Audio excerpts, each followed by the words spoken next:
Saudi আরবে মঙ্গলবার শুরু হয়েছে যুক্তরাষ্ট্র ও ইউক্রেনের মধ্যে বৈঠক।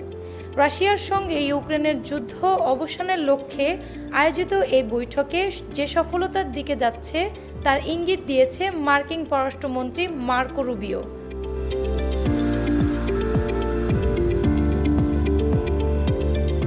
বার্তা সংস্থা অ্যাসোসিয়েটেড প্রেস বা এপি জানিয়েছে, সৌদি আরবের জেদ্দার একটি বিলাসবহুল হোটেলে ইউক্রেনীয় ও মার্কিন কর্মকর্তাদের মধ্যে রুদ্ধদ্বার আলোচনার সময় সাংবাদিকদের কিছুক্ষণের জন্য ঘরে প্রবেশ করতে দেওয়া হয়।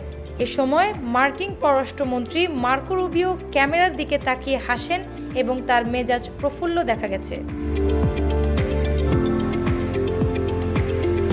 সাংবাদিকরা রুবিওর কাছে জানতে চেয়েছিলেন বৈঠকের জন্য তার প্রত্যাশা কী।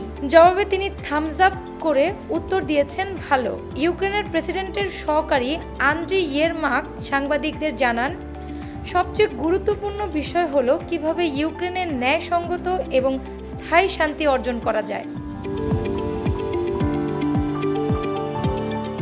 ভবিষ্যতে রাশিয়া যাতে আবার আক্রমণ না করে তার জন্য নিরাপত্তার নিশ্চয়তা গুরুত্বপূর্ণ।